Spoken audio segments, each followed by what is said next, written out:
આપણે કુર્મ પુરાણના 15મા દિવસની કથાને આગળ વધારીએ.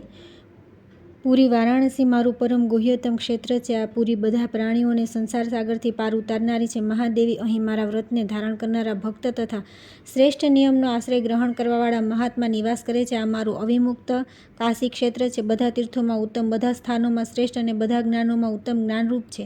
આ દિવ્ય ભૂમિમાં મહાશ્મશાનરૂપી કાશીમાં અન્ય અનેક પવિત્ર સ્થાન, તીર્થ તથા મંદિર છે. મારું ગૃહ સ્વરૂપ આ વારાણસી ક્ષેત્રનો ભૂલોક સાથે સંબંધ નથી, બલકે અંતરિક્ષમાં સ્થિત છે. અયોગીઓને એના દર્શન થતા નથી. જે યોગી છે તેઓ ધ્યાનમાં આના દર્શન કરે છે. સુંદરી આ મહાશ્મશાનના નામે વિખ્યાત છે અને આને અવિમુક્ત પણ કહેવામાં આવે છે. હું કાલરૂપે થઈને અહીં આ સંસારનો સંહાર કરું છું. દેવી, બધા ગુહ્ય સ્થાનોમાં મારું સૌથી વધારે પ્રિય સ્થાન છે. મારા ભક્તો અહીં આવતા જ મારામાં પ્રવિષ્ટ થઈ જાય છે. અહીં કરેલું દાન, જપ, હોમ, યજ્ઞ, તપ, કર્મ, ધ્યાન, અધ્યયન અને જ્ઞાનાર્જન બધું અક્ષય થઈ જાય છે. અવિમુક્ત ક્ષેત્રમાં પ્રવિષ્ટ થનારા હજારો જન્મોમાં કરેલા જે પૂર્વ સંચિત પાપ છે તે બધા નષ્ટ થઈ જાય છે. વરાનને અવિમુક્ત ક્ષેત્રમાં કાલાવશ મૃત્યુને પ્રાપ્ત બ્રાહ્મણ, ક્ષત્રિય, વૈશ્ય, શૂદ્ર, વર્ણશંકર, સ્ત્રી, મલેચ્છ, અન્ય સંકીર્ણ પાપયોનિવાળા બધા માનવ, પ્રાણી, કીડા, કીડી તથા જે પણ અન્ય મૃગ, પક્ષી વગેરે છે એ બધા મસ્તક પર અર્ધચંદ્ર ધારણ કરનારા ત્રિનેત્ર તથા મહાવૃષભ નંદીને વાહન બનાવનારા શિવ સ્વરૂપ માનવ બનીને મારી કલ્યાણમય પુરીમાં ઉત્પન્ન થયા છે.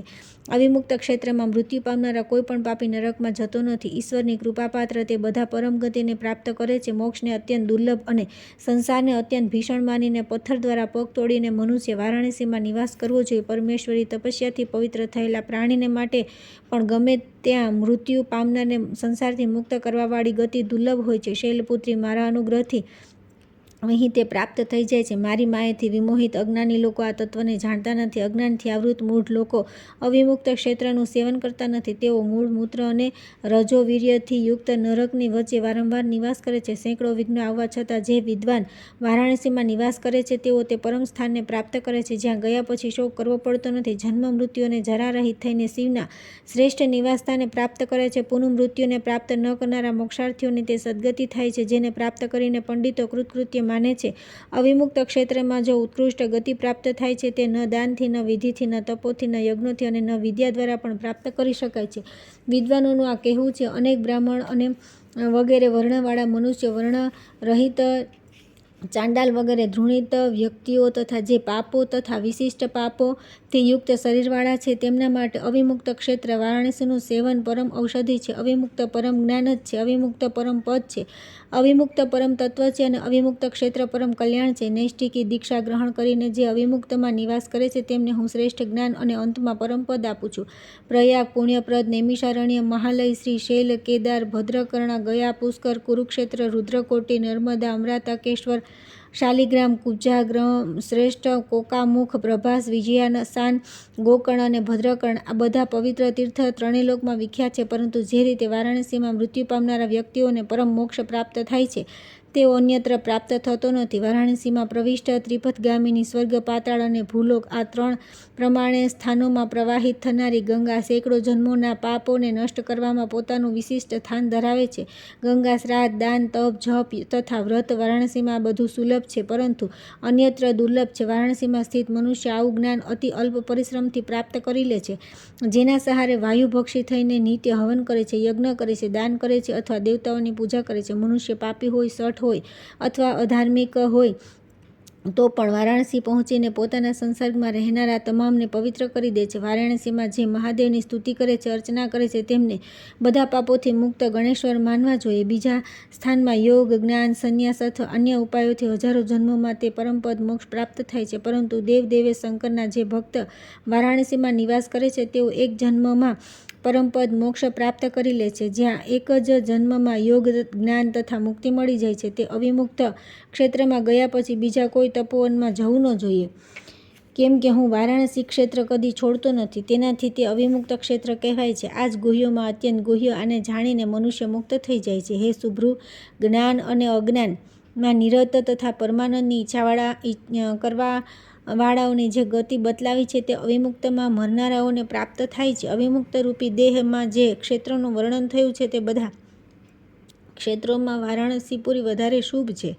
આ અવિમુક્ત ક્ષેત્ર એવું છે જ્યાં સાક્ષાત મહાદેવ ઈશ્વર દેહાંત સમયે તારક બ્રહ્માનો ઉપદેશ આપે છે. દેવી જે આ પરથી પણ પરતર તત્વ અવિમુક્ત નામે કહેવાય છે તે વારાણસીમાં એક જન્મમાં જ પ્રાપ્ત થઈ જાય છે. ભ્રુકુટીની મધ્યમાં, નાભિની મધ્યમાં, હૃદયમાં, મૂર્ધામાં તથા આદિત્યમાં જે રીતે અવિમુક્ત સ્થિત છે તે જ પ્રમાણે વારાણસીમાં અવિમુક્ત ક્ષેત્ર પ્રતિષ્ઠિત છે.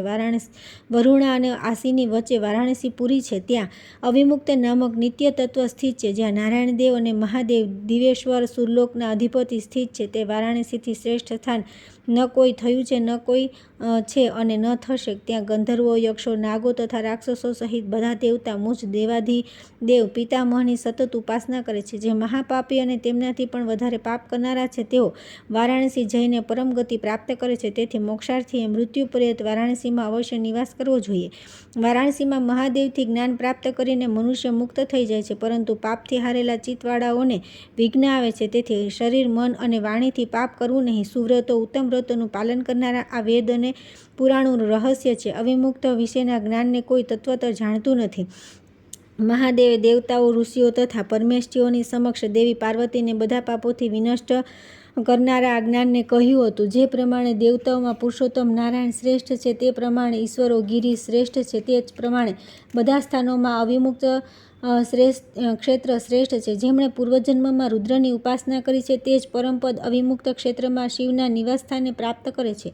કલીના દોષોના કારણે જેમની બુદ્ધિ નષ્ટ થઈ ગઈ છે તેઓ પરમેષ્ઠી આ સ્થાનને જાણી શકતા નથી. જે સર્વદા કાળરૂપ શિવનું અને આ વારાણસીપુરીનું સ્મરણ કરતા રહે છે તેમનું આ જન્મનું અને અન્ય જન્મનું પાપ તુરત નષ્ટ થઈ જાય છે. અહીં નિવાસ કરનારા જે પાપ કરે છે, કાળ સ્વરૂપ દેવ શિવ તે બધાને નષ્ટ કરી દે છે. મોક્ષની ઈચ્છાથી આ સ્થાનનું સેવન કરવાને માટે જે અહીં આવે છે તેમને મૃત્યુ પછી ફરી જન્મ લેવો પડતો નથી. તેથી ભલે યોગી હોય, અયોગી હોય અથવા પાપી હોય, આ શ્રેષ્ઠ પુણ્યશાળી હોય, જે પણ હોય તેણે બધા પ્રયત્નોથી વારાણસીમાં જ નિવાસ કરવો જોઈએ. વેદોના વચનથી, મા બાપના કહેવાથી અથવા ગુરુના વચનથી પણ અવિમુક્ત ક્ષેત્ર વારાણસીમાં આવવાના વિચારનો પરિત્યાગ કરવો ન જોઈએ. સૂતજી બોલ્યા કે આમ કહીને વેદવિદોમાં શ્રેષ્ઠ ભગવાન વ્યાસ પ્રધાન શિષ્યોની સાથે વારાણસીમાં વિચરણ કરવા લાગ્યા.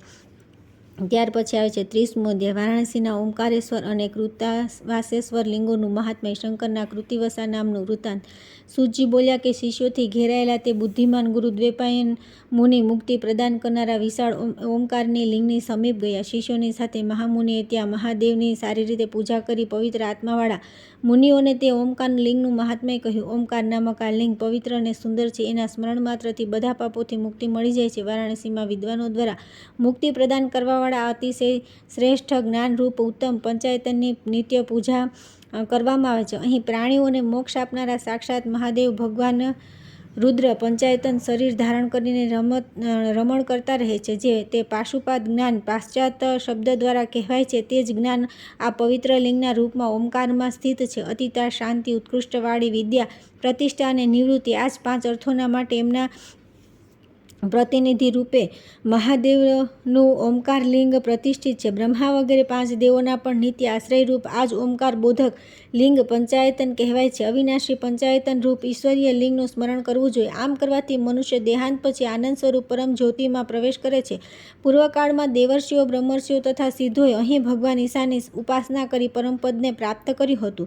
વિપેન્દ્ર મત્સ્યોદરીના કિનારે ગોચર્મના બરાબર ગુહ્યતમ શુભમ પુણ્ય સ્થાન છે. તે જ ઓમકારનું ઉત્તમ ક્ષેત્ર છે. દ્વિજોત્તમ કૃતિવાસેશ્વર, શ્રેષ્ઠ મધ્યમેશ્વર, વિશ્વેશ્વર, ઓમકારેશ્વર તથા કપર્દીશ્વર એ વારાણસીના ગુહ્ય લિંગ છે. શંકરની કૃપા વિના આમને કોઈ જાણી શકતા નથી. આ પ્રમાણે કહીને પરાશરના પુત્ર મહામુનિ કૃષ્ણદ્વૈપાયન ત્રિશૂળધારી મહાદેવના કૃતિવાસેશ્વર નામક લિંગના દર્શન કરવા ગયા. બ્રહ્મજ્ઞાનીઓમાં શ્રેષ્ઠ ભગવાન વ્યાસે શિષ્યોની સાથે લિંગની પૂજા કરીને શિષ્યોને કૃતાવાસેશ્વરનું મહાત્મ્ય કહ્યું. પ્રાચીન કાળમાં એક દૈત્ય હાથીનું રૂપ ધારણ કરીને અહીં શંકરની સમીપ નિત્ય ઉપાસના કરવાવાળા બ્રાહ્મણોને મારવા માટે આવ્યા. દ્વિજ શ્રેષ્ઠો તે ભક્તોની રક્ષા માટે આ લિંગમાંથી ભક્તવત્સલ મહાદેવ ત્રિલોચન પ્રગટ થયા. હાથીની આકૃતિવાળા તે દૈત્યને તિરસ્કારપૂર્વક ત્રિશૂળને મારીને શંકરે તેના ચર્મનું વસ્ત્ર ધારણ કર્યું. તે સમયે તે કૃતિવાસેશ્વર થઈ ગયા. શ્રેષ્ઠ મુનિઓ, અહીં મુનિઓએ પરમ સિદ્ધિ પ્રાપ્ત કરી અને જે શરીરે તે પરમપદ અર્થાત મોક્ષ પામ્યા. વિદ્યા વિશ્વેશ્વર, રુદ્ર અને શિવ નામે કહેનારા કૃતિવાસેશ્વર લિંગને બધા દેવતા નિત્ય ઘેરીને બેસે છે. ઘોર કલયુગ અને અધાર્મિક લોકોની અધિકતાને સમજીને જે લોકો કૃતવાસેશ્વરને છોડતા નથી તેઓ અવશ્ય કૃતાર્થ થઈ જાય છે. હજારો જન્માંતરોમાં પણ બીજા સ્થાન પર મોક્ષ થતો હોય અથવા નહીં, પરંતુ કૃતિવાસ ક્ષેત્રમાં એક જન્મમાં જ મોક્ષ થઈ જાય છે. લોકોનું કહેવું છે કે બધા સિદ્ધોનું આશ્રયરૂપ આ સ્થાન દેવાધિદેવ મહાદેવ શંભુ દ્વારા સુરક્ષિત છે. પ્રત્યેક યુગમાં વેદમાં પારંગત ઇન્દ્ર નિગ્રહી બ્રાહ્મણ અહીં મહાદેવની ઉપાસના કરે છે અને શતરુદ્રીયના જપ કરે છે. હૃદયમાં સર્વાંતરાત્મા સ્થાણુદેવ શિવનું ધ્યાન કરતા રહીને કૃતિવાસા ત્ર્યંબક દેવ ત્રિલોચન મહાદેવની નિરંતર સ્તુતિ કરે છે. વિપ્રો સિદ્ધજનો આ ગીત ગાય છે. જે લોકો વારાણસીમાં નિવાસ કરે છે અને કૃતિવાસા ભગવાન શિવનું શરણ લે છે તેમને એક જ જન્મમાં મુક્તિ થઈ જાય છે. આ લોકમાં સંસારને અભિષ્ટ અત્યંત દુર્લભ વિપ્રકુળમાં જન્મ લઈને સંયમી લોકો ધ્યાનમાં સમાધિસ્થ થઈને રુદ્રના જપ કરે છે અને ચિત્તમાં મહેશ્વરનું ધ્યાન કરે છે.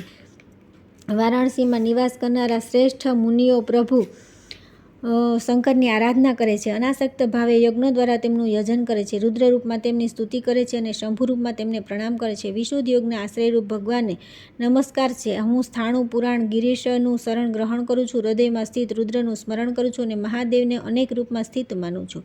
ત્યાર પછી આવે છે 31મો અધ્યાય. વારાણસીના કપર્દીશ્વર લિંગનું મહાત્મ્ય. પિશાચ મોચન કુંડમાં સ્નાન કરવાનો મહિમા. ત્યાં સ્નાન કરીને પિશાચોનીથી મુક્તિ પ્રાપ્ત કરવાનું આખ્યાન. શંકુકર્ણની તથા શંકુકર્ણકૃત બ્રહ્મપાર સ્તુતિ. સૂતજી બોલ્યા કે મુનિઓને આ પ્રમાણે કહીને બુદ્ધિમાન દેવાધિદેવ ત્રિશૂલી ભગવાન શંકરના કપર્દીશ્વર નામક અવ્યય લિંગના દર્શન કરવા ગયા. બ્રાહ્મણો ત્યાં પિશાચ મોચન તીર્થમાં સ્નાન કરીને વિધિપૂર્વક પિતરોનું તર્પણ કરી તેમણે ત્રિશૂળધારી શંકરની પૂજા કરી. ત્યાં ગુરુદેવની સાથે તે મુનિઓએ એક આશ્ચર્ય જોયું. તેમણે અને ક્ષેત્રનું મહાત્મ્ય માન્યું અને ગિરીશ હરને પ્રણામ કર્યા. કોઈ ભયંકર રૂપાળો એક વાઘ એક મૃગીનું ભક્ષણ કરવા માટે ત્યાં કપર્દીશ્વરની સમીપમાં આવ્યો. ભયભીત મનવાળી તે મૃગી ત્યાં પ્રદક્ષિણા કરતા દોડતી અત્યંત વ્યાકુળ થઈ જવાથી વાઘને વશીભૂત થઈ ગઈ. પોતાના તીક્ષ્ણ નખોથી તેને વિદીર્ણ કરીને તે મહાન બળશાળી વાઘ તે મુનિઓને જોઈને બીજા એકાંત સ્થાનમાં ચાલ્યો ગયો. કપર્દી સમક્ષ મૃત્યુને પ્રાપ્ત તે બાળ અવસ્થાથી મૃગી આકાશમાં ચમકતા સૂર્ય જેવી તેજસ્વી મહા જ્વાળારૂપ 3 નેત્રોવાળી નીલકંઠવાળી ચંદ્રમાંથી સુશોભિત મસ્તકવાળી અને વૃષભ પર આરૂઢ તથા શિવ જેવા જ પુરુષ જેવી દેખાવા લાગી. તેના મસ્તક પર આકાશચારી ગંધર્વ વગેરે પુષ્પવૃષ્ટિ કરી રહ્યા હતા. ત્યારબાદ તે સ્વયં ગણેશ્વર થઈને તુરત જ અદૃશ્ય થઈ ગઈ. જૈમિની વગેરે પ્રમુખ દ્વિજોએ આવું મહાન આશ્ચર્ય જોઈને અચ્યુ સ્વરૂપ ગુરુને કપર્દીશ્વરનું મહાત્મ્ય પૂછ્યું. તે ભગવાન વ્યાસે દેવની સમીપમાં બેસીને વૃષભધ્વજને પ્રણામ કરીને કપર્દીશનું મહાત્મ્ય તેમને કહ્યું. આ તે જ કપર્દીશ્વર નામક લિંગ છે જેનું સ્મરણ માત્ર કરવાથી જ પાપો નાશ પામે છે. વારાણસીમાં નિવાસ કરનારા લોકોના કામ ક્રોધ વગેરે દોષ અને બધા વિઘ્નો કપર્દીશ્વરનું પૂજન કરવાથી વિનષ્ટ થઈ જાય છે. તેથી શ્રેષ્ઠ કપર્દીશ્વરના સદા દર્શન કરવા જોઈએ. પ્રયત્નપૂર્વક પૂજન કરવું જોઈએ અને વૈદિક સ્તોત્રોથી તેમની સ્તુતિ કરવી જોઈએ. શાંતચિત્તવાળા યોગીઓને અહીં નિયમિત ધ્યાન કરતા રહીને 6 મહિનામાં જ ઉત્કૃષ્ટ યોગ સિદ્ધિ પ્રાપ્ત થઈ જાય છે. એમાં કોઈ સંદેહ નથી. અહીં સમીપમાં સ્થિત પિશાચ મોહન કુંડમાં સ્નાન કરીને આ લિંગનું પૂજન કરવાથી બ્રહ્મહત્યા વગેરે બધા પાપ નષ્ટ થઈ જાય છે. બ્રાહ્મણો પ્રાચીન કાળમાં શંકુકર્ણ નામથી પ્રસિદ્ધ કઠોર તપવાળા તપસ્વી આ ક્ષેત્રમાં શંકરની પૂજા કરી હતી. એ રાત દિવસ પ્રણવ અને બ્રહ્મ સ્વરૂપ રુદ્રના જપ કરતા હતા. નિષ્ઠાપૂર્વક દીક્ષા ગ્રહણ કરીને તે યોગાત્મા પુષ્પ ધૂપ વગેરેથી તથા સ્તોત્ર નમસ્કાર તથા પ્રદક્ષિણા દ્વારા પૂજા કરતા રહીને અહીં રહેવા લાગ્યા. એકવાર તેણે ભૂખથી વ્યાકુળ ક્ષીણ શરીરવાળા અને વારંવાર શ્વાસ લઈ રહેલા એક પ્રેતને આવતો જોયો. તેને જોઈને તે શ્રેષ્ઠ મુનિઓ અત્યંત કૃપાથી યુક્ત થઈને તેને કહ્યું કે તમે કોણ છો, ક્યાંથી આવી રહ્યા છો? ક્ષુધાપીડિત પિશાચે તેને કહ્યું કે પૂર્વજન્મમાં હું ધનધાન્યથી સંપન્ન પુત્ર પૌત્રાદિકોથી યુક્ત પરિવારના ભરણપોષણમાં ઉત્સુક રહેનારો એક બ્રાહ્મણ હતો, પરંતુ ન તો મેં કદી દેવતાઓની પૂજા કરી, ન ગાયોની, ન અતિથિઓની, ન મેં કદી લેશ માત્ર સેવા કરીને નાનામાં નાનું પણ પુણ્ય કાર્ય કર્યું નથી. એકવાર વારાણસીમાં મેં વૃષભવાહન ભગવાન વિશ્વેશ્વરના દેવના દર્શન કર્યા, સ્પર્શ કર્યો અને તેમને નમસ્કાર કર્યા. ત્યાર પછી અલ્પ સમયમાં જ મારું મૃત્યુ થઈ ગયું. હે મુનિ, આ જ પુણ્યના કારણે મારે યમના ભયાનક મુખને તો જોવું જ ન પડ્યું, પરંતુ આવી પિશાચીઓની પ્રાપ્ત કરીને ભૂખ તરસથી વ્યાકુળ હું વારાણસીમાં ભટકી રહ્યો છું. આ સમયે મને હિતનું બિલકુલ જ્ઞાન નથી. પ્રભુ, મારા ઉદ્ધારોનો જો કોઈ ઉપાય બતાવતા હોય તો આપ જાણતા હોય તો મને કરો. આપને નમસ્કાર છે, હું આપના શરણમાં આવ્યો છું. આ પ્રમાણે કહેવાથી શંકુકર્ણે પિશાચને કહ્યું કે તમારા જેવા સંસારમાં શ્રેષ્ઠ પુણ્ય કર્મ કરનાર કોઈ નથી કે જે તમે પૂર્વકાળમાં ભગવાન શિવના દર્શન કર્યા, તેમનો સ્પર્શ કર્યો અને વંદના કરી, પછી સંસારમાં તમારા જેવો કોણ હોઈ શકે? તે કર્મના પરિણામ સ્વરૂપ જ તમે આ સ્થાન પર આવ્યો છો. હવે તમે એકાગ્ર મનથી આ કુંડમાં તુરંત સ્નાન કરો, જેથી આ નિંદિત પિશાચોનીથી તમે છૂટી જશો. દયાળુ મુનિના પ્રમાણે કહેવાથી તે પિશાચે દેવશ્રેષ્ઠ ત્રિલોચન અનુશાસતા ભગવાન કપર્દીશ્વરનું સ્મરણ કરી મનને એકાગ્ર કરીને કુંડમાં સ્નાન કર્યું. ત્યાર પછી તે સ્નાન કરીને મુનિની પાસે મૃત્યુ પામ્યો અને પુનઃ સૂર્ય જેવા પ્રકાશિત વિમાનમાં બેસીને તે દિવ્ય આભૂષણોથી ધારણ કરીને ચંદ્રમાના ચિહ્નથી સુશોભિત સુંદર મસ્તકથી યુક્ત દેખાયો. એ રીતે આકાશમાં સ્થિત રહેવાવાળા રુદ્ર, અપ્રમેય યોગીઓ તથા બાલખિલ્ય વગેરે ઋષિઓએ ચારે બાજુથી આવૃત થઈને એ પ્રમાણે સુશોભિત થઈ રહ્યો હતો. તે જ પ્રમાણે બધા દેવતાઓના પણ દેવતા સૂર્યદેવતા ઉદયકાળમાં દેખાય છે. આકાશમાં સિદ્ધ તથા દેવતાઓના સમૂહ તેની સ્તુતિ કરી રહ્યા હતા. દિવ્ય સુંદર અપ્સરાઓ નૃત્ય કરી રહી હતી અને ગંધર્વ, વિદ્યાધર તથા કિન્નર વગેરે જળથી સ્નિગ્ધ પુષ્પોની વૃષ્ટિ કરી રહ્યા હતા. મુનિઓના સમૂહની સ્તુતિ સાંભળતા તેણે ભગવાનની કૃપાથી જ્ઞાન પ્રાપ્ત કર્યું અને તે ત્રયીમય શ્રેષ્ઠ મંડળમાં પ્રવિષ્ટ થઈ ગયો, જ્યાં રુદ્ર પ્રકાશિત થાય છે. પિશાચોને પ્રાપ્ત તે પુરુષ ને મુક્ત થયેલો જોઈને તે મુનિ અત્યંત પ્રસન્ન મનથી મહેશનું ધ્યાન કરી અને કવિ અદ્વિતીય રુદ્રાગ્નિને પ્રણામ કરીને તે જટાધારીની સ્તુતિ કરવા લાગ્યા. શંકુકર્ણે કહ્યું કે હું પરાત્પર અદ્વિતીય સર્વના રક્ષક પુરાણ પુરુષ યોગેશ્વર નિયામક આદિત્ય અગ્નિરૂપ અને કપિલ પર અધિષ્ઠિત આપ કપર્દીનું શરણ ગ્રહણ કરું છું. હું હૃદયમાં સન્નિવિષ્ટ હિરણ્યમય યોગી વગેરે અને અનંત દ્યુલોકમાં સ્થિત મહામુનિ પવિત્ર અને બ્રહ્મ સ્વરૂપ આપ બ્રહ્મપાર રુદ્રના શરણમાં જાઉં છું. હું હજારો ચરણ નેત્ર અને મસ્તકોથી યુક્ત, હજારો બાહુવાળા અંધકારથી પર રહેનારા હિરણ્ય ગર્ભના અધિપતિ અને 3 નેત્રવાળા આપ જ્ઞાનાતીત શંભુને પ્રણામ કરું છું, જેમનાથી સંસારની ઉત્પત્તિ અને વિનાશ થાય, અને જે શિવે આ સંપૂર્ણને આવૃત કરી રાખ્યું છે. તે જ જ્ઞાનાતીત ભગવાન ઈશને પ્રણામ કરી હું તેમનું નિત્ય શરણ ગ્રહણ કરું છું. હું અલિંગ અને અલોક રહિત રૂપવાળા સ્વયં ભગવાન ચિત્ત શક્તિના સ્વામી અદ્વિતીય રુદ્રરૂપ આપને પરમેશ્વરને નમસ્કાર કરું છું, કેમ કે આપથી ભિન્ન બીજું કંઈ છે જ નહીં.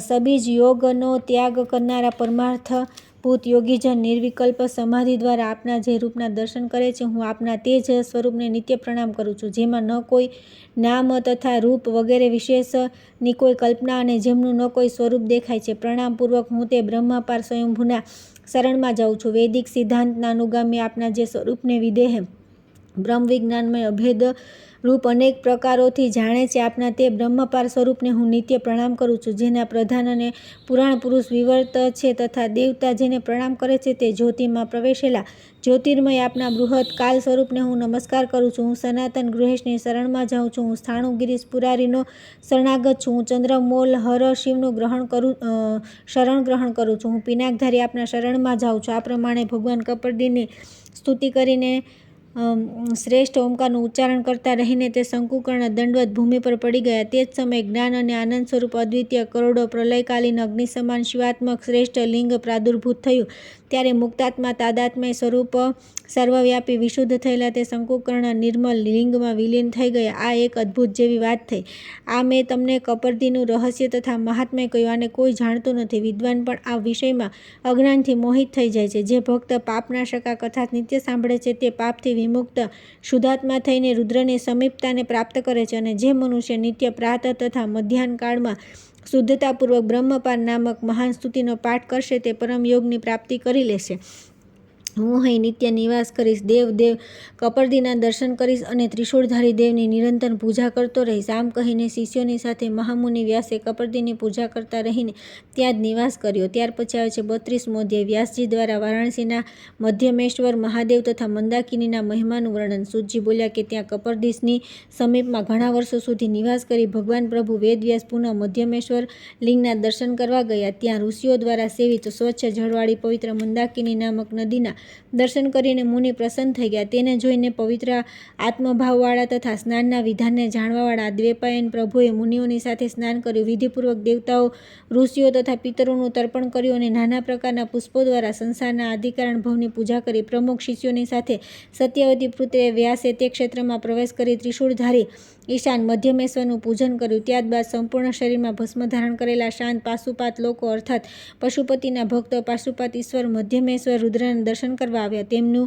મન ઓમકારના જપમાં લાગ્યું હતું. તે બધા વેદોના અધ્યયનમાં તત્પર હતા. તેમણે શ્વેત યજ્ઞોપવીત ધારણ કર્યું હતું. કોઈ જટાધારી હતા અને કોઈ મુંડિત હતા. કોઈને કૌપીન ધારણ કર્યું હતું તો કોઈ બીજા વસ્ત્ર રહિત હતા. તે બ્રહ્મચર્ય પરાયણ, શાંત અને વેદાંતના જ્ઞાનમાં તત્પર હતા. વિપ્રો શિષ્યો સાથે દ્વૈપાયન મુનિને જોઈને યથોક્ત વિધિથી તેમનું પૂજન કરી તેમણે પાશુપાત ભક્તોએ આ પ્રમાણે કહ્યું કે મહામુનિ, આપ કોણ છો? શિષ્યોની સાથે ક્યાંથી આવ્યા છો?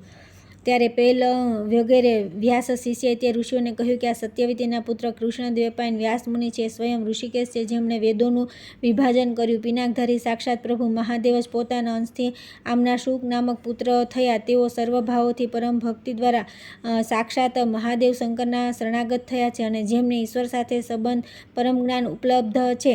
જ્યારે તે બધા પશુપતિના ભક્ત પ્રસન્ન થઈ ગયા તેમને રોમાંચ થઈ આવ્યો. એક ગ્રહ મનથી તેમણે સત્યવતી પુત્ર વ્યાસને પ્રણામ કર્યા.